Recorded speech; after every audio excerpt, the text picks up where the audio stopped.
Stone Cold Steve Austin is one of the most popular and famous pro wrestlers of all time, but not everyone has always had good things to say about the WWE legend. In a now almost infamous shoot interview, former WWF wrestler Ahmed Johnson claimed that Stone Cold is a racist who vandalized his car with racist words. There was never any proof of Johnson's claim, only his words and unsubstantiated claim that some fans saw Austin near his vehicle at some point. Stone Cold himself has remained silent on the matter for a long time, but briefly touched upon it on a recent episode of his Steve Austin Show podcast, where his guest was Mark Henry. Austin has denied the claim, calling it horseshit, while Henry also agrees that Austin has never been racist and explained that Johnson had very few fans backstage and was a known liar. Austin's direct quote from the podcast is the following: "That guy has said things about me that were untrue.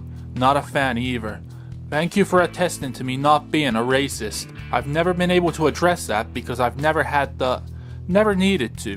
That's a completely fabricated story and is complete horse shit, and I've maintained my silence, and this is the first time I have ever addressed it or talked about it." Henry again defended Austin, saying, "You ain't have to validate Johnson's stupidity. I'm glad we can address it because the source that it came from was not valid enough for anybody to believe it anyways." If you're interested in hearing the full podcast, I'll put a link to the show in the comments below so you can check out not just that comment, but also the whole show, which is very interesting and I highly recommend you listen to it. This is Wrestling Rambles, signing off.